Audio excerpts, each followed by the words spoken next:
Hey guys, welcome back to our channel. This is Umesh Bharadwaj once again with all of you. So TGT physical education third shift का paper आपके सामने screen पर है. इसी का solution हम यहाँ करने वाले हैं और एकदम एग्जाम ओरिएंटेड सोल्यूशन करेंगे और आपको भी उन चीज़ों का ध्यान रखना होगा. स्टार्ट कर लेते हैं सोल्यूशन. बाकी सब बातें जो भी बोलनी बतानी समझानी होंगी इन बिटवीन बताता रहूँगा.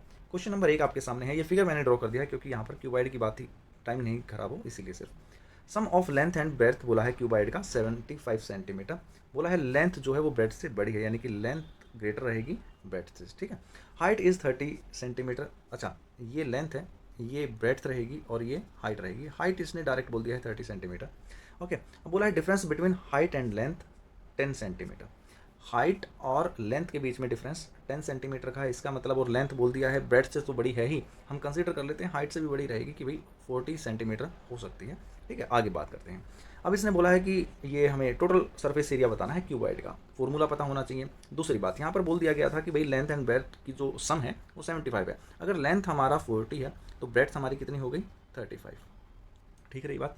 अब आपको टोटल सरफेस एरिया का फॉर्मूला पता होना चाहिए. वो क्या होता है? Twice of length into breadth plus breadth into height plus height into length. इस फॉर्मूला में आपको ये वैल्यूज़ पुट करनी है, 40, 35 और 30. अब वो करने का तरीका क्या है वो भी सुन लो साथ साथ. जैसा कि यहाँ पर एक बार मैं पेन चेंज कर लेता हूँ. ये देखिए, अब यहाँ पर L इंटू बी करना है, यानी कि 40 गुना 35 करना है. 35 को अगर आप 2 से गुना करते हो तो 70 आता है, तो 70 का दुगुना कर दो, यानी कि आपको 35 को 4 से गुना करने पर 140 मिल जाएगा. एक जीरो और चिपका देना आगे, टोटल 1400 हो गया गुना करने पर. ऐसे ही बी इंटू एच, यानी कि 35 गुना 3 अगर आप करोगे 105 मिलता है, और एक जीरो और चिपका दोगे यानी कि 1050 ही आ जाएगा. एच इंटू एल, यानी कि दिस इंटू दिस, 4 या 12, डायरेक्ट 1200 कर दो. ठीक है, आप इनको ऐड करो एंड 2 से मल्टीप्लाई कर दो. फाइनली आपको आपका आंसर मिल जाएगा, जो कि क्या होगा यहाँ पर देख लीजिए.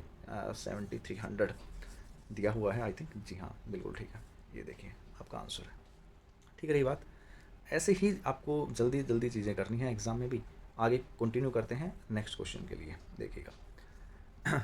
अच्छा, मैं ये रब करना पड़ेगा थोड़ा सा यहाँ से. ये कर दिया. ठीक है जी. आगे देखिए. बोला गया है ratio of age of 2 student 6:5. अब अगर मैं बात करता हूँ कि S1 डिवाइडेड बाय S2 दिया हुआ है 6 डिवाइडेड बाय 5.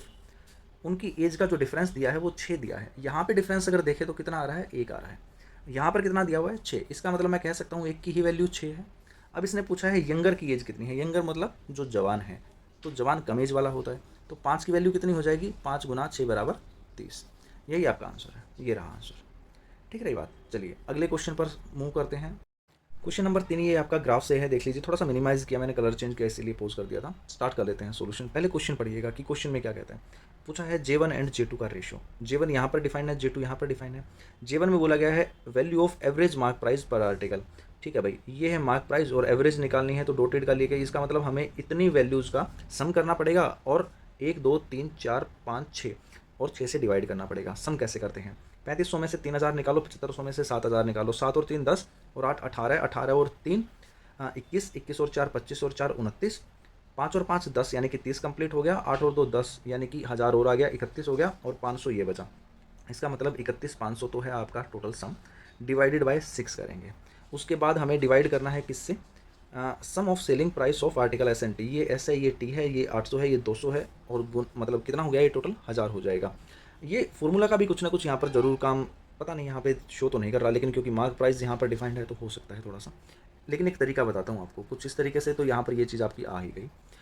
अब ज़रूरी नहीं है कि आप इसका काटा पीटी करो, क्योंकि आप ऑप्शन के ऊपर जाइए एक बार, आपको पता चलेंगी चीज़ें. कैसे जाना है आपको? ये पता है कि ये 5 और 3 8 और 1 9 है, यानी कि ये ऊपर वाली वैल्यू आपकी 3 से डिविजिबल है, ये भी 3 से डिविजिबल है, लेकिन ये कितना होता है? 3 गुना 2 होता है. और यहाँ पर भी 2 की बात है, यहाँ पर 3 की बात है ही नहीं. इसका मतलब 2 भी अपने आप में रोल प्ले करेगा और 3 भी अपने आप में रोल प्ले करेगा. और ये जो वैल्यू आएगी ना, वो डिनोमिनेटर की वैल्यू होगी, ये वाली वैल्यू न्यूमरेटर की वैल्यू होगी. न्यूमरेटर में 3 और 5 और 3 8 और 1 9, यानी कि वो वैल्यू कंप्लीटली 3 से डिविजिबल होगी जो ऊपर वाली वैल्यू है. और नीचे वाली वैल्यू जो है वो आपकी 2 से डिविजिबल होगी ही होगी, इवन नंबर होगा कंप्लीटली. ऑप्शन के ऊपर जाना जरा भैया. 22 बी ऑप्शन और डी ऑप्शन ये तो खत्म ही हो गए. यहाँ पर फर्स्ट वाले ऑप्शन में जो डिनोमिनेटर की वैल्यू है वो 17 दी हुई है, लेकिन यहाँ पर तो 2 है, 17 आ ही नहीं सकता. ऑप्शन बच गया सिर्फ एक. ठीक रही बात. आपका यही आंसर है. आपको सॉल्व करने की ज़रूरत नहीं है, किसी भी परसेंटेज वगैरह वाले चक्कर में फंसने की ज़रूरत नहीं है. इसी तरीके से आपको पेपर में भी करना है। ठीक है, आगे बढ़ते हैं। अच्छा, स्लाइड मुझे चेंज करनी पड़ेगी, तो मैं एक बार वो देख लेता हूँ। चलिए, आ गई है स्लाइड भी, तो बड़ा कर लेता हूँ इसको थोड़ा सा। अरे भाई तू बंद हो जा, कहाँ गया, ये रहा कुछ, ये देख लीजिए। नेक्स्ट क्वेश्चन आ गया आपका। अच्छा, मैंने फोर्थ क्वेश्चन होप शायद मैंने स्किप किया है, ठीक है, वो किस वजह से किया है वो भी बता दूंगा। पहले ये क्वेश्चन देख लीजिए। 18 - 3 गुना 4 जमा 2। अभी इतना इजी क्वेश्चन आते हैं भैया। 4 तिया 12 होता है, 18 में से 12 जाएंगे, 6 बचेगा, जमा 2 करोगे 8 आ जाएगा। ये रहा आंसर। ठीक रही बात। ये क्वेश्चन नंबर 6 देखिए। Certain son of money become triple, कब, 8 साल में। पूछा गया है how many year it become 5 times. अच्छा, सिंपल इंटरेस्ट की बात की जा रही है। एक बात आपको समझ में आई कि भैया ट्रिपल हो जाता है 8 साल में। मैं मान लेता हूँ 100 रुपये थे, ट्रिपल यानी कि 300 हो जाते हैं कब, 8 साल में। लेकिन ये है मेरा अमाउंट, ये है प्रिंसिपल। इंटरेस्ट कितना आया 8 साल में, 200 रुपये का इंटरेस्ट आया। कितने साल में, 8 साल में। बोला गया है 5 टाइम्स कब होगा। अब यहाँ तो हो रहा था ट्रिपल। अब अगर मुझे 100 का 500 बनाना है, तो इसका मतलब मुझे इंटरेस्ट कितना मिलेगा 100 के ऊपर, 400 रुपये मिलेगा, तभी तो 500 होगा। अब एक बात सोचो, 200 रुपये इंटरेस्ट मिल रहा था मुझे 8 साल में, अब मुझे 400 रुपये इंटरेस्ट चाहिए है। इंटरेस्ट डबल हो रहा है, इंटरेस्ट डबल हो रहा है, तो टाइम भी तो डबल लगेगा। तो ये 8 साल है, तो टाइम आ गया आपका 16 साल। यही आंसर है इसका। किसी भी तरीके से करके देख लीजिए। आगे बढ़ते हैं। ये देखिए क्वेश्चन नंबर, ओके, ये थोड़ा सा मुझे जूम वगैरह करने दीजिए, क्योंकि ठीक है जल्दी जल्दी करा जरूर रहा हूँ, लेकिन दिखाई तो देना चाहिए ठीक से। बोला गया है पी की वैल्यू 150 है, क्यू की वैल्यू 235 है। क्यू कितना बड़ा है परसेंटेज में पी से। भैया 150 और 235 के बीच में डिफरेंस कितने का है, 50 और 30, 80 और 85 का, 85 का। ठीक रही बात। ये जो 150 है, 150 का आधा होता है 75, यानी कि मैं कह सकता हूँ जो 75 है ना, वो 50% है 150 का। और ये थोड़ा सा ही तो बड़ा है। कितना बड़ा है, अच्छा भाई मैं 10% बढ़ाने की कोशिश करता हूँ। अगर मैं 75 में 10% और बढ़ा देता हूँ, यानी कि मैं 15 और बढ़ा दूंगा, तो ज़्यादा जंप कर जाएगा। कितना ज़्यादा जंप कर जाएगा भैया, ये तो 90 बन जाएगा। लेकिन मुझे 90 थोड़ी बनाना है, मुझे तो 85 बनाना है। इसका मतलब वो पूरा 10% भी नहीं बढ़ेगा। आपके पास एक ही ऑप्शन अवेलेबल है, ऑप्शन नंबर बी, जो कि 60 से कम है और 50 से ज़्यादा है। भैया 50 से ज़्यादा है और 90, 60 पे 90 बनता है, और 90 से कम है। एक ही आंसर अवेलेबल है, ऑप्शन नंबर बी। सीधा सीधा इसी पर जाना है, आंसर लगाकर आगे बढ़ जाना है। इसी तरीके से आपको चीज़ें करनी होंगी, और इसी तरीके से होंगी चीज़ें। कहीं ये सोचो ना कि भैया पेपर के अंदर हम कितना कर लेंगे कितना नहीं, और ये बड़ा क्यों नहीं हो रहा है यार, हो जाओ ठीक है, और तुम रब क्यों नहीं हो रहे हैं, दूसरे क्वेश्चन पर आ गए। ठीक है, चलिए करते हैं solution. A train moving with speed 40 kilometre per hour crosses platform 15 minutes. ठीक है जी, 40 किलोमीटर प्रति घंटा की स्पीड से चल रही ट्रेन जो है वो प्लेटफॉर्म को 15 मिनट में क्रॉस कर देती है। If the length of the train and platform same, अब प्लेटफॉर्म और ट्रेन की लेंथ सेम है, तो हमें बतानी है कि लेंथ कितनी है प्लेटफॉर्म की। आप एक बात बताइए मुझे, इस चीज़ को मैं थोड़ा सा एलेबोरेट करने की कोशिश करता हूँ। मतलब 60 मिनट में 40,000 मीटर चलती है गाड़ी। ठीक है, यही बात। अगर मैं बात करूं 15 मिनट में कितनी चलेगी, तो मैं डिवाइड कर दूंगा ना 4 से, क्योंकि ये 60 मिनट थी, तो इधर आ जाएगा 15 मिनट, इधर आ जाएगा 10,000। ठीक है बात। तो भैया 15 मिनट में 10,000 मीटर गाड़ी चलती है, और 15 मिनट में उसने क्या बोला है कि वो प्लेटफॉर्म को क्रॉस करती है। सीधी सी बात है। अब जब वो गाड़ी प्लेटफॉर्म प्लस अपनी लेंथ को क्रॉस करेगी, तभी तो वो कंप्लीट डिस्टेंस कवर करेगी। इसका मतलब यहाँ से अगर मैं इस वैल्यू को 2 बराबर हिस्सों में बांटूंगा, क्यों बांटूंगा 2 बराबर हिस्सों में, क्योंकि बोला है कि ट्रेन और प्लेटफॉर्म की लेंथ इक्वल है। तो 10,000 का 2 बराबर हिस्से 5,000 और 5,000 होंगे या नहीं होंगे। ये रहा आंसर आपका, ऑप्शन नंबर बी। आगे बढ़ते हैं।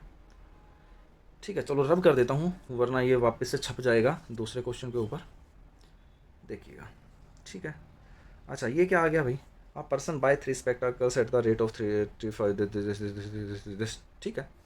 देखो इस क्वेश्चन के अंदर भी कोई बहुत बड़ी इन्होंने वो नहीं कर दी, बस स्टेटमेंट देखकर बच्चे डर जाते हैं। इसने बोला है कि 3 स्पेक्टाकल्स यानी कि चश्मे खरीदे हैं, और हर किसी की वैल्यू 3,000 रुपये है। यानी कि मैं कह सकता हूँ कि भैया 3,000, 3,000 और 3,000। ठीक है, बोला गया है कि पहले पर 40% का प्रॉफिट हुआ, यानी कि अगर मैं बात करता हूँ 10% की, तो 10% की वैल्यू कितनी हो जाती है, ये आ गया 10%, 300, तो गुना 4 कर दूंगा 1200, 1200 ऐड करूंगा, यानी कि 4200 में उसने बेच दिया होगा। सॉरी, ये मैंने दूसरे का ले लिया यहाँ पर, ये वाला पहला था, ये आ गया मेरा 4200 रुपये। ठीक है, मैं इस वाले को यहाँ से रब कर देता हूँ। अब बोला है दूसरे पर 20% का लॉस और तीसरे पर भी 20% का लॉस। अब इसका मतलब यहाँ पे 600 रुपये का लॉस यानी कि 2400, ये भी 600 रुपये का लॉस यानी कि 2400।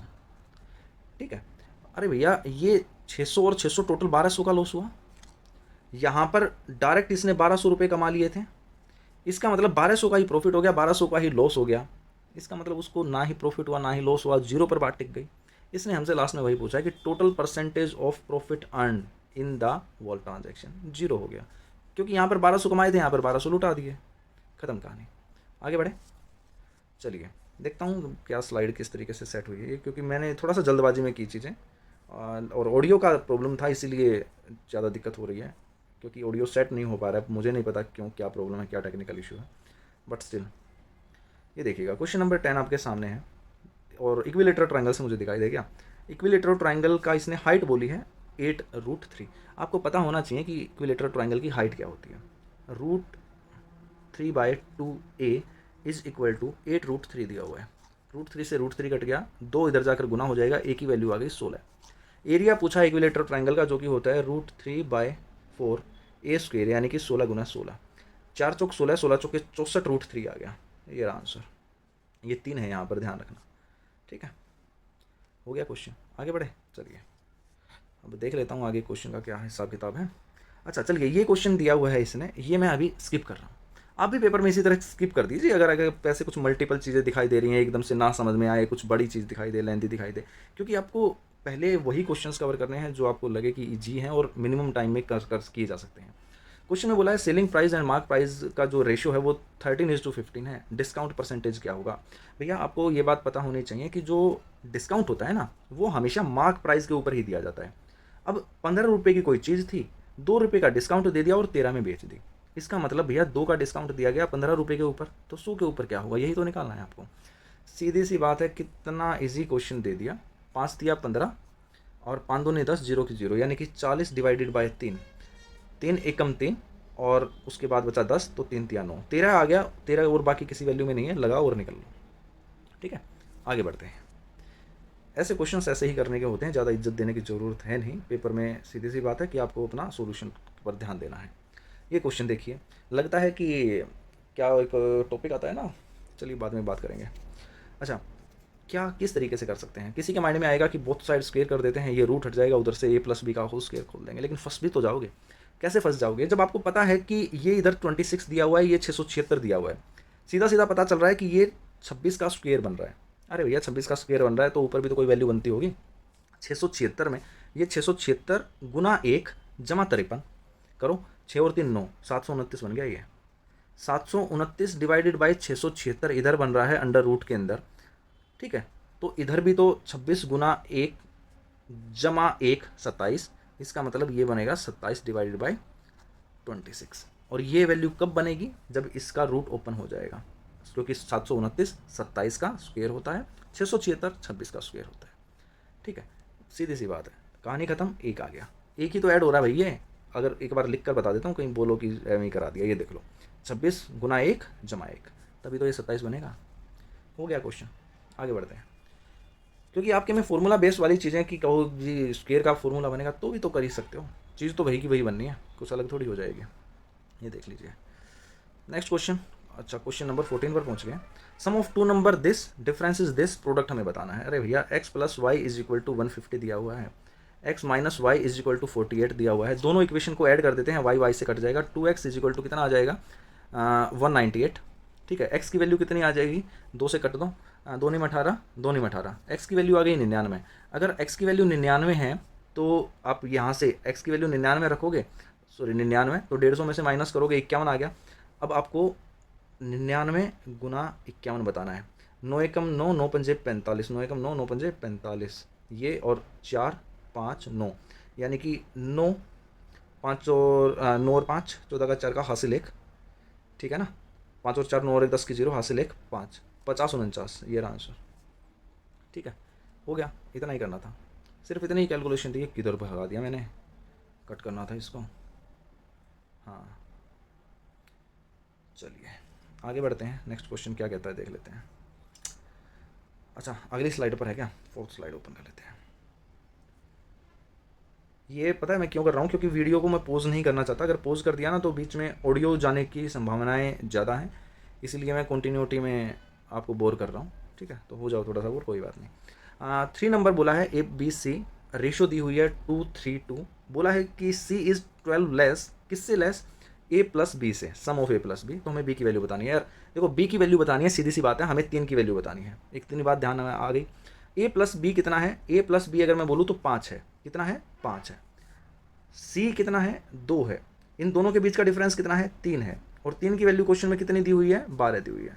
और बी कितना है, 3 है। और आपको 3 की तो वैल्यू निकालनी है, 12 ही आंसर आ गया। ठीक रही बात। चलिए आप ऐसे भी कर सकते हो कि भाई 3 की वैल्यू 12 है, 1 की वैल्यू 4 है, आपको 3 की वैल्यू निकालनी है यहाँ पे, क्योंकि बी तो 3 है ना यहाँ पे ये। ठीक है, तो 4 गुना 3 करोगे वापस से 12 आ जाएगा। लेकिन जब निकालनी वही है तो काटा पीटी क्यों ही करनी। ठीक, आगे बढ़ते हैं। क्वेश्चन नंबर 16 देखिएगा। बोला गया है कि ए एक काम का, अच्छा ए 1/10 पार्ट, देखिए किस क्वेश्चन कैसे दिया हुआ है। अरे भैया 1/10, मैं कहता हूँ कि भाई 1/10 किसी काम का 3 दिन में होता है, तो एक कितने दिन में होगा, ये 10 इधर जाकर गुना हो जाएगा, मतलब 30 दिन में। यानी कि ए एक कोई काम 30 दिन में कर सकता है। वैसे ही बी का 1/8 दिया हुआ है कि भाई 1/8 काम बी कितने दिन में कर लेता है, यहाँ पे 6 दिन में कर लेता है। यानी कि एक काम कितने दिन में कर लेगा, 8 से 48 दिन में। अब क्वेश्चन क्या बन गया कि भाई ए कोई काम 30 दिन में कर लेता है, बी वही काम 48 दिन में करता है, दोनों मिलकर उस काम का 11/12 भाग कितने दिन में करेंगे, ये बोला गया है। तो मैं इसको रब करके वापस से एक बार लिखता हूँ चीज़ें कि क्या बोली है इसने, कि भाई ए कोई काम 30 दिन में करता है, बी वही काम 48 दिन में करता है। दोनों का एलसीएम लेंगे तो टोटल वर्क आ जाएगा, कितना आ जाएगा, 240। ठीक है, ये आ जाएगा 3 8 24 और ये आ जाएगा 5, 48 पंजा 240। दोनों मिलकर कितना काम करेंगे, 8 और 4 12 और 1 13। और हमें कराना कितना है, 240 का 11/12। इसका मतलब मैं कह सकता हूँ 240 का 11/12 भाग काम करना है, और दोनों को मिलकर करना है, यानी कि डिवाइड करना है मुझे इस कंप्लीट वैल्यू को 13 से। अगर मैं कंप्लीट वैल्यू को 13 से डिवाइड करूँगा तो मैं यहीं पे ना लिख दूंगा यार 1/13। ठीक है, 12 दूनी 24 जीरो, 11 दूनी 22 जीरो, यानी कि 220/13 आंसर आ जाएगा। ये रहा 220/13। ठीक रही बात, आगे बढ़ते हैं। अब भैया चलो जो भी है, आप एग्ज़ाम सीट में भी ऐसे ही थोड़ा सा कर सकते हैं चीज़ें। ये देख लो क्वेश्चन। फर्स्ट, अच्छा ए की सैलरी फर्स्ट इंक्रीज़ करती है 25%, उसके बाद करती है 20%। हमें ओवरऑल परसेंटेज इंक्रीज़ बतानी है ए की कितनी हुई। भैया 80 से अगर मैं 100 पर जाता हूँ तो ये हो गई जी 25% की बढ़ोतरी। 100 से 120 पर जाता हूँ तो ये हो गई जी मेरी 20% की बढ़ोतरी। कह सकता हूँ कि ए की सैलरी पहले 80 थी, अब उसकी सैलरी 120 हो गई। कितनी बढ़ गई जी, 40 बढ़ गई। और 80 के ऊपर 40 बढ़ गई, सीधी सीधी आधी बढ़ रही है ना, इसका मतलब 50% बढ़ रही है। ये आंसर। अरे 40 जो होता है वो 80 का 50% ही तो होता है। इसने परसेंटेज में पूछी है, ये रही। बढ़े आगे।